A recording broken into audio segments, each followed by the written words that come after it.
सुलेखा चटर्जी की कहानी रेत का घरौंदा। पूजा पाठ समाप्त हो गई थी। सारी सुहागनें अपना मकर संक्रांति का नेग लेकर, सुहाग का सामान लेकर खाना समाप्त कर जा चुकी थी। स्वाति उदास मन से बगीचे की कुर्सी पर बैठी विशाल घर को बाहर से देख रही थी। वही घर है, वही सब कुछ, वही बगीचा, वही पूजा घर, वही ताऊजी, वही बाबूजी, परंतु घर की लक्ष्मियां तो नहीं है। चलचित्र की तरह विचार दिमाग में घूमते ही जा रहे थे और नजरें इधर से उधर पूरे घर की इमारत को ताक रही थी। दोपहर हो गई थी, ठंड की धूप अच्छी लग रही थी स्वाति को, पर दिमाग में विचारों की आंधी चैन नहीं लेने दे रही थी। पहले ताई जी गई, बिल्कुल बिना किसी पूर्वाभास के। अम्मा अवश्य ही दिल की मरीज थी, सप्ताह भर अस्पताल में अवश्य रही, दुनिया से कूच करने से पहले। सत्तू चाचा ने शादी ही नहीं की, बस घर में रह गए ताऊजी और बाबूजी। पुरानी यादों में गोते लगा रही हो बिटिया? दोपहर हो गई, खाना खा लो, देर हो जाएगी तो तबीयत दुरुस्त ना रहेगी फिर। रुक गई थी विचारों की आंधी। लॉन की तरफ देखती जो सोच रही थी स्वाति, उदासी भरा चेहरा लिए ऊपर सर उठाकर रुक्मा चाची की तरफ देखा था उसने। सत्तू चाचा भी तो नहीं आए। चाची यहीं बैठो, आप भी धूप में, चाचा को आ जाने दो, फिर खाना खा लेंगे अपन। मुस्कुराहट में भी जैसे उदासी घुली थी।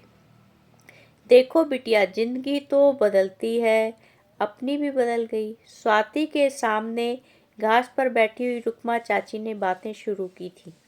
तुम्हारे सुमेर चाचा जब यहाँ आए, नौकरी पर तो छोटे थे, फिर ब्याह कर हम आए, भरा पूरा परिवार हमने देखा। बड़ी बहू रानी थी, मंझली बहू रानी थी, सत्तू भैया तो थे, पर उनको कोई समझता ही नहीं था। शादी ब्याह किए ही नहीं।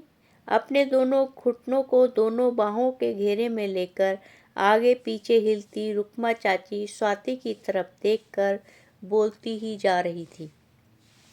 बड़े भैया के दोनों लड़के और मझले भैया की तुम हमारे ही नज़रों के सामने बड़े हुए। सबका ब्याह हुआ, अपने अपने घर गए। भैया के दोनों लड़के विदेश चले गए नौकरी लेकर। काफ़ी देर रुक्मा चाची चुपचाप बैठी रही, कुछ सोचती। स्वाति अभी भी उनकी तरफ ही देख रही थी। बिना हम सबको कोई वक्त किए बड़ी भाभी भी निकल ली दुनिया से। लंबी एक सांस छोड़ी थी रुक्मा चाची ने। स्वाति को समझ में आ रहा था कि जो आंधी उसके मन में चल रही थी, वही रुक्मा चाची के भी मन में उथल पुथल मचा रही थी। सालों पहले की इस घर की दुनिया भी तो चाची ने ही देखी थी। मंझली बहू दिल की मरीज तो थी ही, परेशान रही थोड़े दिन, वह भी निकल ली। अब घर के पूजा पाठ तो बंद नहीं होते ना बिटिया। विदेश में जो दोनों बहुएं हैं, वह तो नवरात्रि के 9 दिन अवश्य संभाल लेती हैं, वह भी अच्छे तरीके से। अब रही है संक्रांति वाली पूजा। उदास नजरों से रुक्मा चाची स्वाति की तरफ देखने लगी थी। यही वजह है कि बड़े भैया ने तुम्हारी सासू माँ को पत्र लिखा था कि साल में कभी हमारी बिटिया को आप भेजिए या ना भेजिए, परंतु इस वक्त ज़रूर भेजिए। घर में सुहागनों की पूजा तो सुहागन ही करेगी ना। तुम्हारी सासू माँ ने बिटिया वह बात रखी जरूर बड़े भैया की। पहलू बदलकर पलथी मार कर बैठ गई थी रुक्मा चाची। वैसे जमाई बाबू के भी आभारी रहेंगे हम सब। कभी कुछ बोलते नहीं तुम्हारे यहाँ आने को। समधन जी हर साल तुमको भेज देती हैं बिटिया। एकाएक स्वाति की नज़रें दरवाजे पर पहुंची और स्वाति की नज़रों का पीछा करते रुक्मा ने भी दरवाजे की तरफ देखा था। सुमेर सिंह भी शायद सत्तू भैया के लिए चिंतित होकर खड़े हैं, रुक्मा ने कहा था। गमछे में हाथ पोंछते हुए सुमेर जी फाटक की तरफ देख रहे थे। चाची खूब सुमेर सिंह कहकर बात करती हो। अगर तुम गांव में होती तो ससुराल वाले क्या कहते चाची तुमको? मुस्कुरा रही थी स्वाति। उदासी के बादल छट चुके थे। शायद पुरानी यादों की खिड़की बंद हो चुकी थी रुकमा चाची के बात करने की। खुलकर हंसी थी रुकमा चाची। अरे काहे का गांव और काहे की ससुराल बिटिया। माँ बाप के मरने के बाद चाचा ले आए थे साथ में। चाची खुश हो गई थी कि मुफ्त की नौकरानी मिली। चाचा खुश हो गए थे कि हिस्सा सब उसका हुआ। लड़की तो मांगेगी नहीं, हिस्सा खेतों में। रुकमा चाची की कहानी ध्यान से सुनती जा रही थी स्वाति। बड़ा रोचक था किस्सा। जब शादी की उम्र हुई तो लोगों ने कानाफूसी की। बचपन में सुमेर सिंह के साथ शादी हो गई थी तो गौना कर दो। सुमेर सिंह के माँ बाप भी स्वर्ग सिधार चुके थे, सो किसको पता किसके साथ शादी हुई थी। रुकमा चाची अभी मुस्कुरा रही थी। चाची ने आओ देखा न ताओ, एक जोड़ा नया कपड़ा पहनाया। 2 जोड़ी पुराने कपड़े एक थैली में रखकर चाचा के संग विदा कर दिया सुमेर सिंह के यहाँ। अब यहाँ बंगले के फाटक पर मैं खड़ी। रुकमा चाची अब भी मुस्कुरा रही थी। स्वाति भी थोड़ा दांत निकालकर निशब्द हंस रही थी। काफ़ी देर रुकमा चाची चुपचाप खड़ी रही। स्वाति ने आखिरकार पूछ ही लिया, फिर क्या हुआ चाची। रुकमा भी शायद अपनी जिंदगी की किताब के पिछले पन्ने पलटने लगी थी।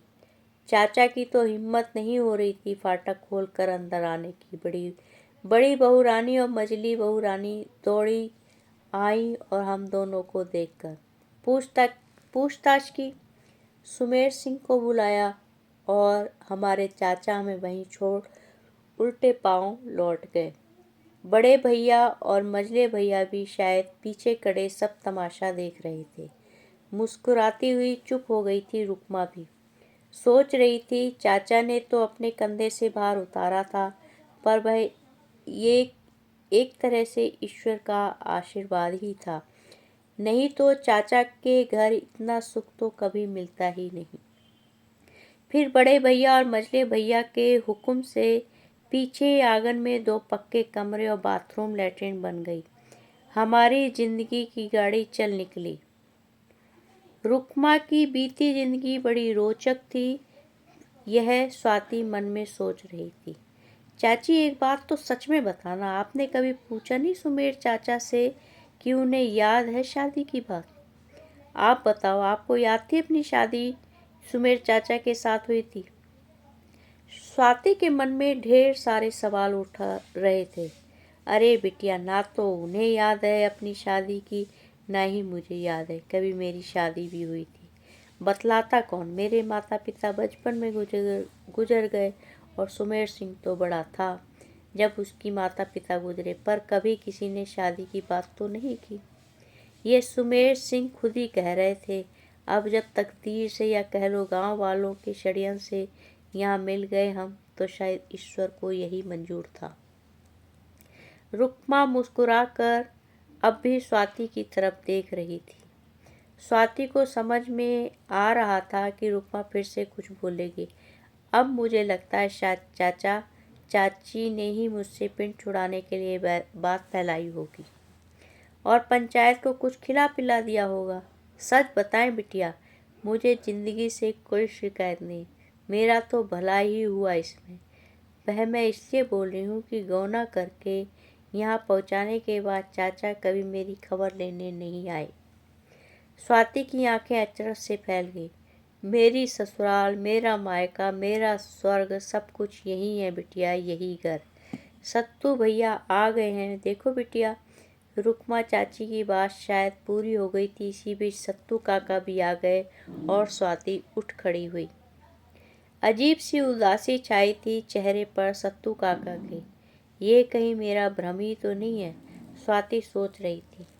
रुकमा चाची उन दोनों को छोड़कर भागी थी घर के अंदर। सारा दिन काम में लगी रही, आराम नहीं किया। यहाँ बैठी है तू। सत्तू चाचा जैसे नजरें चुरा रहे थे स्वाति से। तुम्हारे लिए रुकी थी चाचा, चलो खाना खाते हैं। खाना खाने के बाद दोनों वापस बगीचे में आ बैठे थे। कैसी उजाड़ सी हो गई है जिंदगी नारे स्वाति। स्वाति के मन में ढेर सारे सवाल आ बैठे से थे सत्तू काका के लिए। वह आ गए देखो बिटिया सत्तू काका, कहती हुई रुकमा अंदर भाग गई। रुकमा की बातें पूरी हो गई थी शायद। खाना खाने के बाद सत्तू काका और स्वाति बगीचे में वापस कुर्सियों पर विराजमान हो गए थे धूप सेकने के लिए। सुबह सुबह टिफिन लेकर कहाँ निकल गए थे काका तुम? स्नेह मिश्रित शिकायत के स्वर में स्वाति बोली थी। बिटिया स्कूल का थोड़ा काम था, मुझे प्रिंसिपल बना दिया ना मिडिल स्कूल का। सत्तू काका के चेहरे पर मुस्कुराहट तो थी, पर उदासी अब भी घुली थी उनकी आवाज में। कितना झूठ बोलने लगे हो काका इस बुढ़ापे में? चेहरे से आंखों से उलाहना टपक रहा था स्वाति के। खुलकर हंसे थे सत्तू काका यानी सत्यनारायण जी। जगत नारायण उपाध्याय राम नारायण उपाध्याय के छोटे भाई सत्यनारायण उपाध्याय जी। लंबी चौड़ी जमीन जायदाद गांव में थी। बड़ा सा मकान था, सामने पीछे जमीन थी। बड़े भाई जगत नारायण के 2 सुपुत्र थे जो शहर में पढ़कर काबिल बनकर विदेश में पत्नियों को लेकर नौकरी करने चले गए थे। स्वाति राम नारायण उपाध्याय जी की इकलौती संतान थी, जो कि अपनी कहानी की नायिका है। सत्यनारायण जी का बड़े भाइयों से उम्र का काफ़ी फासला था और वे अविवाहित रहे। राम नारायण जी की कन्या स्वाति के साथ विशेष स्नेह का संबंध हमेशा से रहा उनका। तुम हंस रहे हो? सुबह से घर में पूजा पाठ रही, सुहागनों का खाना पीना रहा, तुम नदारत। सत्तू काका को जोर से हंसते देख स्वाति आंखें तरेर कर बोली थी। स्वाति की बातों का जवाब नहीं दिया था सत्यनारायण जी ने और अपनी बातें जारी रखी। सच में जिंदगी कैसी उजाड़ सी हो गई है ना रे। इस उपाध्याय निवास में सत्यनारायण जी ने स्वाति की तरफ देखा था। स्वाति एकटक उन्हें निहार रही थी। बालों में चांदी हल्की हल्की होने लगी है, चेहरे पर हल्का सा बुढ़ापा दिखने लगा है, आंखों में उदासी झलक रही है काका की। मन ही मन सोच रही थी स्वाति, क्या बढ़िया जिंदगी में जीता था पहले रे। मझले भैया जब कभी बोलते थे पढ़ने में ध्यान दे, बड़े भैया रोक देते थे, करने दे खेती का काम, कोई तो देखे। हम दोनों नौकरी तो कर रहे हैं, ये घर पर रहकर खेती बाड़ी देख ले, वही सही है छोटे। तो फिर यह स्कूल की नौकरी क्यों करने लगे काका तुम? चेहरे पर मुस्कुराहट तो अवश्य थी स्वाति की, परंतु आंखों में उत्सुकता भी भरी थी। देख क्या होता है उस समय। कहते कहते कुर्सी को ही स्वाति के मुंह के सामने घुमाकर बैठ गए थे सत्यनारायण जी। खेती का काम देखते, आराम से घर में आकर खाते पीते सोते। जब 2 पैसों की ज़रूरत होती तो भाभी जान थी, मतलब बड़ी भाभी भी। अम्मा को भाभी जान ही पुकारते थे सत्तू काका। याद आया स्वाति को।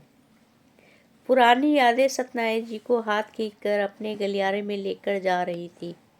स्वाति को समझ में आ रहा था कि वह कुछ भी ना बोली, सिर्फ सुनती रही। सत्तू काका की तरफ देखकर सत्तू काका की कहानी कहने के अंदाज से स्वाति भी तो अपनी यादों की खिड़की से कभी कभी झांक लेती थी, बचपन की तरफ।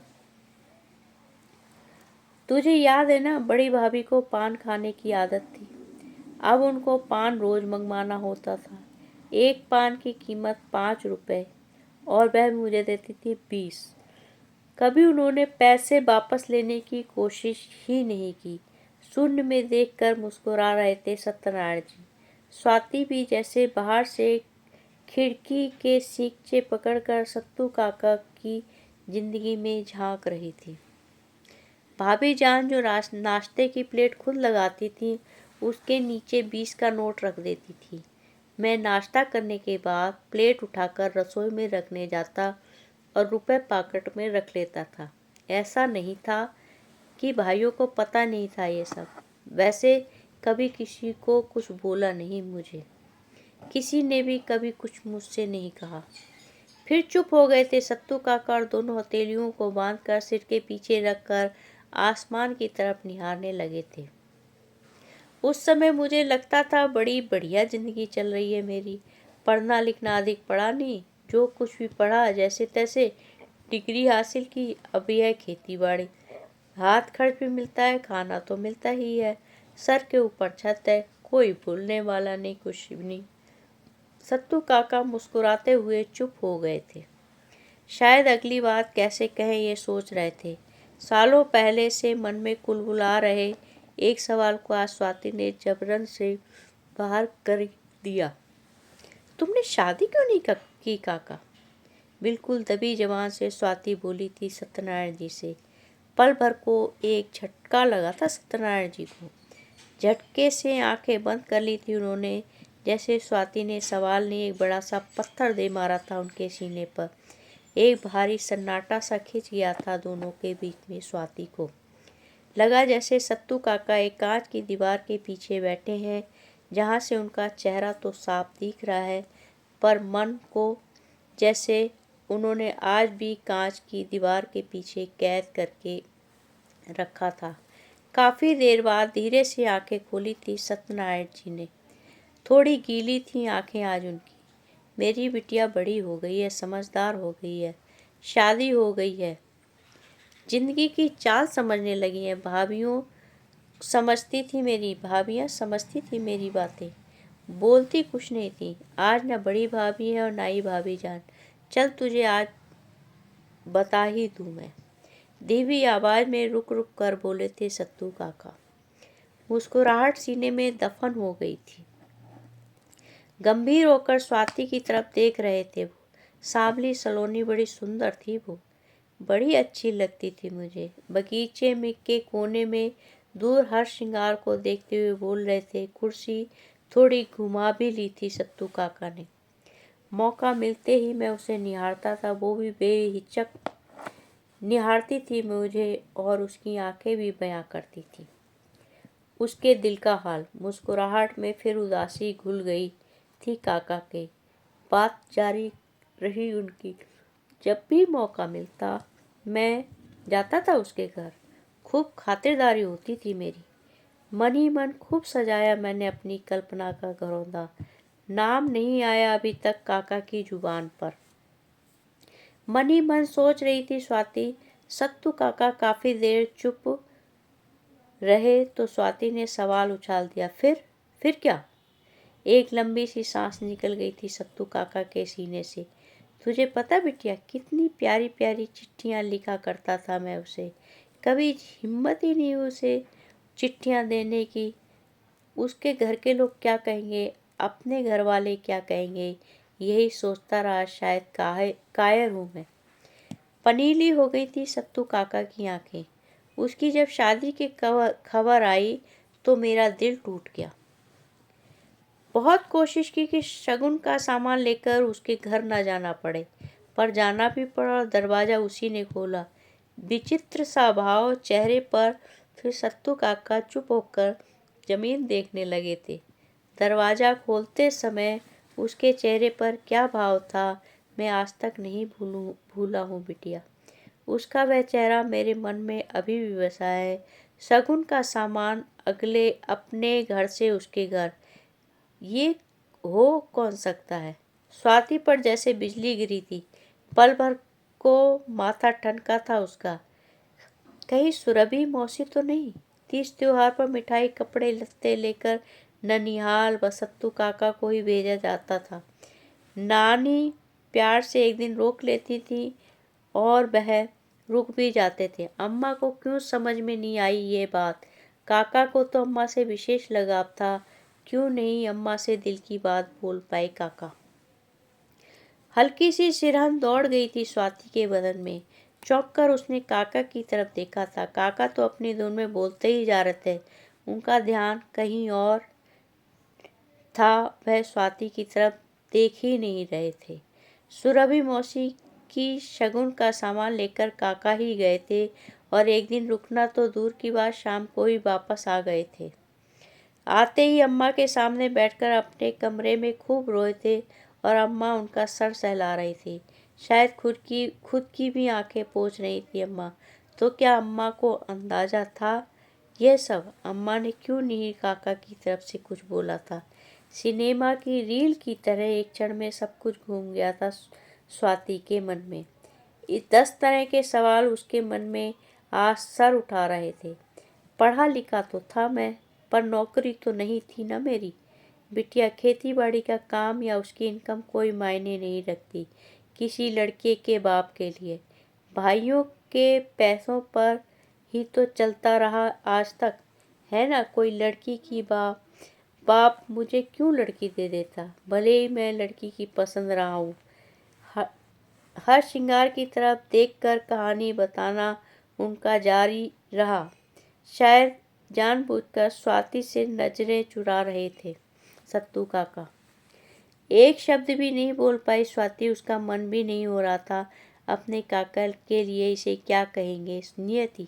सत्यनारायण जी की बात जारी रही। पलकों की बाधा की अवमानना करते हुए आंसू काका के गालों पर बह रहे थे। उन्हें छिपाने के लिए शायद सत्यनारायण जी ने हथेलियों से पोंछ लिया था। उंगली दिखाई दी और श्रृंगार की नीचे बंधे हुए चबूतरे की तरफ। उसको जो भी पत्र मैंने लिखे थे ना, सब चबूतरा बनाने के लिए खोदते समय वही जमीन में दफन कर दिया था उन्हें। मेरी इच्छाओं के साथ मेरी बेवकूफ़ियों का सबूत ही ना बचे, बस वो सुखी रहे जिंदगी में। अजीब सी बेचैनी ने स्वाति को घेर लिया था। सत्तू काका तो चुप हो गए थे, पर स्वाति के मन में चक्की चल रही थी। इंसानों की जिंदगी में समय कितना बलवान होता है। बिना कुछ सोचे समझे जो इंसान चाचा के साथ यहाँ चली आई थी, उसका घरौंदा तो बसा दिया समय ने, और जिसने समय के विपरीत जाकर खुद ही घरौंदा सजाया था, किसी को उस घरौंदे की रानी बनाया था मनी मन, उसका घरौंदा समय की लहर ने बिगाड़ दिया। हिमाकत देखकर शायद। छोटे भैया और बिटिया दोनों अपने अपने कमरे में आराम करो, धूप जाने वाली है। मैं भी तनिक चबूतरे पर लेट कर धूप ले लेती हूँ, फिर तो वही चाय का समय हो जाना है ना। विनय मिश्रित आदेश दिया था रुक्मा चाची ने। सत्यनारायण जी ने धीरे से मुस्कुराकर स्वाति का हाथ पकड़ लिया था। चल बिटिया, अब अंदर चलो। बहुत बहुत धन्यवाद। आशा करती हूँ आपको ये कहानी बहुत पसंद आई होगी।